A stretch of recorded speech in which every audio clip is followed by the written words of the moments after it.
إن الحمد لله نحمده ونستعينه ونستغفره ونعوذ بالله من شرور أنفسنا ومن سيئات أعمالنا من يهده الله فلا مضل له ومن يضلل فلا هادي له أشهد أن لا إله إلا الله وحده لا شريك له وأشهد أن محمدا عبده ورسوله. Ayolah ikhwah azakumullah, akan saya sampaikan penjelasan Al-Imam Ibnu Qayyim ketika kita melaksanakan ketaatan kepada Allah. Penjelasan Al-Imam Ibnu Qayyim di dalam kitabnya Ighathatul Lahafan min Masayidi Syaitan di juz yang pertama.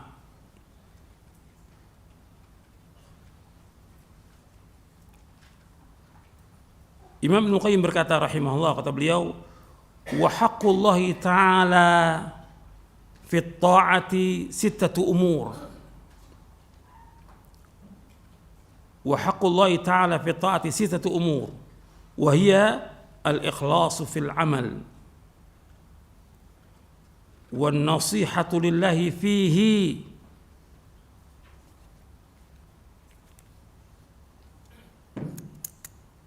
Wa mutaba'atul rasuli sallallahu alaihi wasallam. وشهود مشهد الإحسان فيه وشهود منة الله عليه فيه وشهود تقصيره فيه بعد ذلك كله. Kata Imam Ibnu Qayyim rahimahullah, haqqullah ta'ala fi sittatu umur. Hak Allah dalam kita melaksanakan ketaatan itu ada 6 perkara. Hak Allah dalam kita melaksanakan ketaatan kepada Allah ada 6 perkara. Wahia, yang pertama, al-ikhlasu fil amal. Ikhlas dalam kita beramal. Itu yang pertama, ikhlas.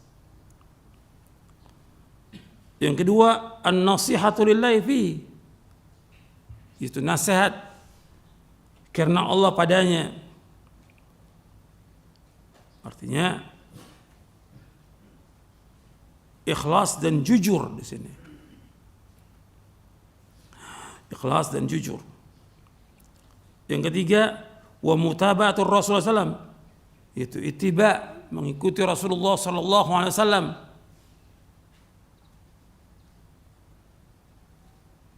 Yang keempat, wa syuhudu masyhadil ihsani fihi, yaitu kita menghadirkan bahwa Allah telah berbuat baik kepada kita padanya. Kita menghadirkan bahwa Allah telah berbuat baik kepada kita padanya. Yang kelima, wa syuhudu minnatillahi alaihi fihi. Yang kelima, yaitu menghadirkan bahwa Allah telah memberikan karunia yang besar padanya.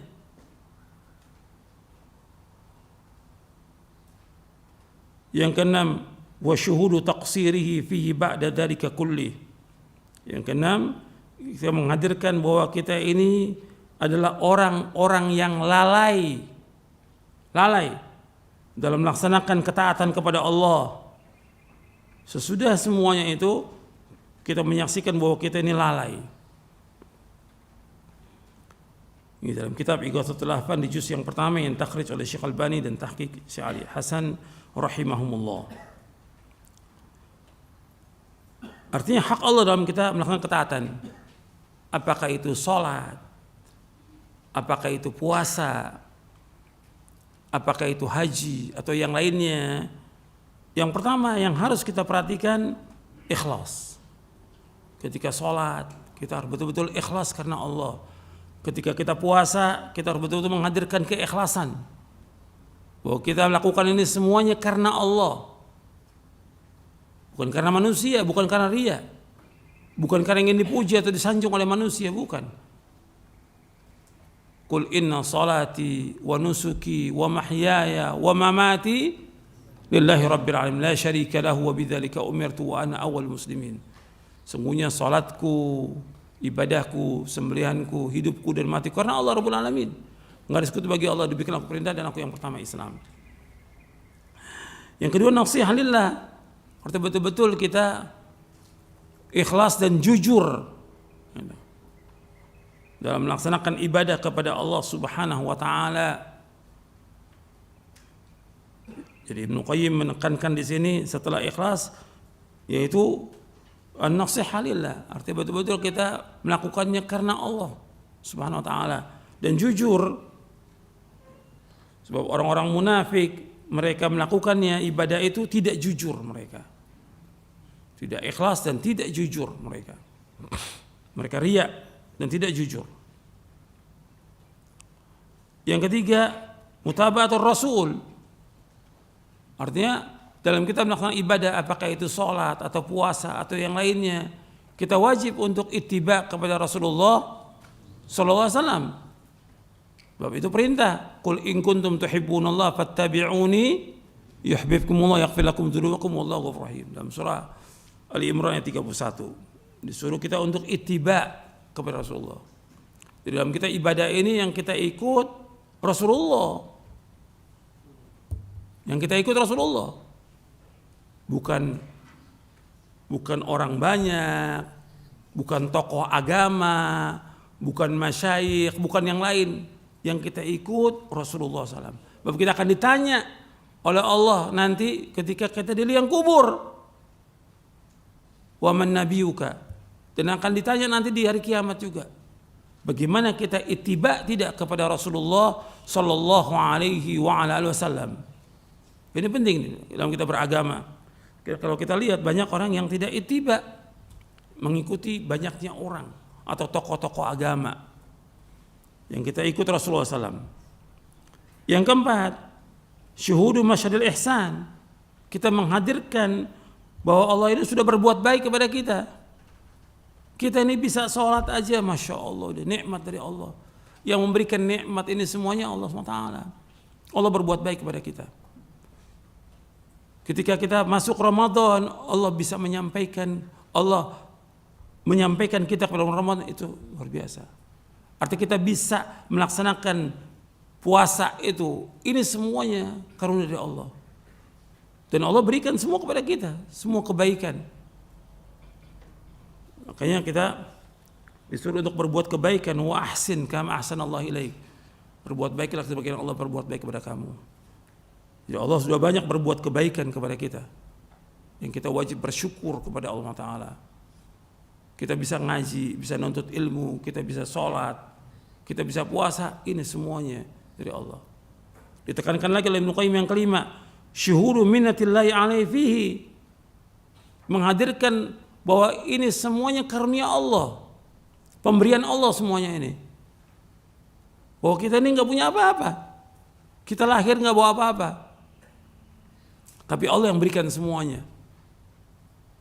Kita bisa melaksanakan ibadah, kita bisa sholat, kita bisa segala macam. Ini semua nikmat dari Allah. Nikmat dari Allah. Ini minnatullah yang wajib kita syukuri. Dan harus kita hadirkan semuanya ini. Bahwa kita mendapatkan nikmat dari Allah. Bukan karena kita, bukan karena kehebatan kita, bukan. Tapi semuanya murni dari Allah Ta'ala. Lahul fadl. Walahul syukur. Walahul hamd. Bagi Allah semua pujian, bagi Allah semua wajib kita bersyukur. Bagi Allah semua karunia. Jadi wajib kita menyaksikan karunia Allah kepada kita. Bahwa kita ini adalah orang yang paling banyak diberikan nikmat oleh Allah. Antum ingat tuh ketika antum berdiri sholat, antum adalah orang yang paling banyak mendapatkan nikmat dari semua manusia yang ada. Sehingga apa? Kita bersyukur kepada Allah. Bagaimana kita berbuat baik dalam sholat kita, berbuat ihsan. Karena ihsan tingkatan yang paling tinggi. Islam, iman, ihsan. Al-ihsanu an ta'budallah kana katara fa illam takun tara fa innahu yara. So, ingat itu. Kemudian setelah itu yang keenam, syuhudu taqsirihi fihi ba'da dzalika kulli. Artinya kita menghadirkan bahwa kita ini adalah orang yang lalai. Kita ini kurang bersyukur kepada Allah. Saya dan antum sama, kita kurang bersyukur kepada Allah. Kita lalai. Allah sudah berikan semua nikmat, Allah berbuat baik kepada kita. Tapi dalam kita melaksanakan ibadah kepada Allah, kita ini lalai. Banyak kita lalai. Sholat aja kita banyak ingat yang lain. Lupa kita untuk berzikir kepada Allah Subhanahu wa taala. Kurang tumakninah kita dan yang lainnya. Ketika puasa juga demikian, nikmat Allah sudah banyak kepada kita. Dan kita lalai. Makanya kalau kita lalai, kita istighfar, bukan bangga. Nah, banyak manusia ketika melakukan ibadah, selesai ibadah itu dia bangga. Merasa bahwa ibadahnya diterima oleh Allah. Gak ada yang tahu soal diterima ibadah itu. Tapi tetap seorang beriman itu bagaimana? Antara khauf war raja, seperti Allah sebutkan dalam surah Al-Mu'minun, walladzina yu'tuna ma atau wa qulubuhum wajilatun annahum ila rabbihim raji'un. Itu orang-orang yang dia memberi apa yang Allah berikan, sedangkan hati mereka takut dan mereka yakin bahwa mereka kembali kepada Allah. Ditanya oleh Aisyah radhiyallahu anha warda, ya Rasulullah, apakah orang-orang ini yang disebutkan dalam ayat ini orang-orang yang dia berbuat zina atau dia mencuri, yang dia takut kepada Allah? Tidak ya Aisyah, ya la ya binta Siddiq. Ini adalah orang-orang yang dia sholat, dia puasa, dia takut tidak diterima amalnya oleh Allah. Perhatikan tuh. Ini hadis sahih diriwayatkan oleh Imam Ahmad dan Tirmidzi. Anda bisa lihat penjelasan ayat ini dalam tafsir Ibnu Katsir. Takut dia tidak diterima amalnya. Karena apa? Karena banyak taksir dia, lalai dalam melakukan ibadah kepada Allah. Makanya kalau ketika kita selesai sholat, begitu salam kita ucapkan apa? Astagfirullah, astagfirullah, astagfirullah. Minta ampun kepada Allah karena kita lalai. Gitu. Jadi jangan merasa berbangga dengan amal-amal kita, jangan. Kecil amal kita nggak ada arti apa-apa. Sekarang kan setan mulai tuh menunjukkan kita untuk bangga dengan amal kita, sibuk dengan yang lainnya sudah. Amal-amal yang kecil kadang-kadang bangga. Sekarang ini udah rame orang mau Ramadan aja udah apa sibuknya? Iftar jama'i, udah cari sumbangan segala macam, udah kayaknya pahlawan sudah ini. Padahal nggak perlu iftar jama'i juga, orang pasti makan, pasti buka. Dari zaman dulu juga salafus soleh makan hatta dengan satu butir kurma. Ini kan sibuk dia. Akhirnya apa? Dia nggak ibadah kepada Allah, dia nggak ngaji, dia nggak ngurusin istri dan anaknya, sibuk dengan yang seperti itu. Mestinya kan dia introspeksi pada diri dia. Oh, dia lalai. Dia harus betul-betul melaksanakan ibadah kepada Allah yang benar. Itu diantara yang perlu saya sampaikan. Mudah-mudahan bermanfaat untuk saya dan untuk antum sekalian. Yang penting bagaimana kita mengamalkannya sesuai dengan sunnah Nabi sallallahu alaihi wasallam.